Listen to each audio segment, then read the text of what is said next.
درود دوستان، کتاب حکمت قرن اثر هری بی جوزف به بررسی عمیق موضوعات متافیزیک و علوم غریبه میپردازد و با محتوای جنجالی خاص خود چالش‌هایی را برای دیدگاه سنتی ایجاد می‌کند.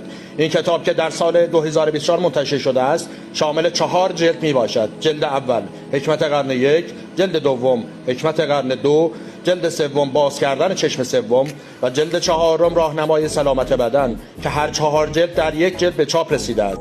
در جلد اول و دوم کتاب آموزنده و جذابی که به موضوعاتی از قبیل متافیزیک، میدانهای مغناطیسی بدن، امواج مغزی، چاکراها، غده پینئال و تأثیرات تغذیه بر جسم و روح پرداخته است.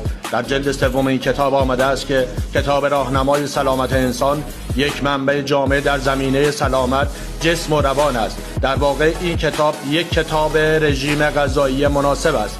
با این کتاب نیاز نیست هزینه‌های هنگفت صرف هزینه رژیم غذایی کنید. این کتاب به موضوعاتی مانند تغذیه سالم، بهبود بینایی، روزه‌داری و استفاده از گیاهان قلیایی می‌پردازد و یک راهنمای کاربردی برای داشتن سبک زندگی سالم و متعادل است. کتاب راهنمای سلامت انسان با عنوان یک منبع جامع و کاربردی در زمینه سلامت به خوانندگان کمک می‌کند تا با آگاهی بیشتر زندگی سالمتر و پرنشاطی داشته باشند.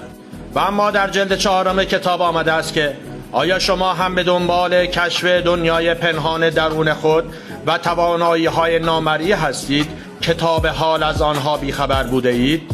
اگر پاسخ شما بله است، کتاب فعال کردن چشم سوم میتواند همان چیزی باشد که به آن نیاز دارید.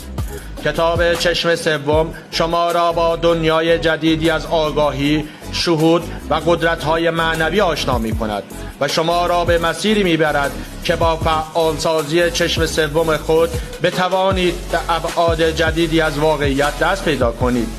جهت سفارش این کتاب جامع و کامل پیج ما را فالو کن و عدد 99 را کامنت کن تا قیمت کتاب به طور خودکار دایرکت ارسال شود.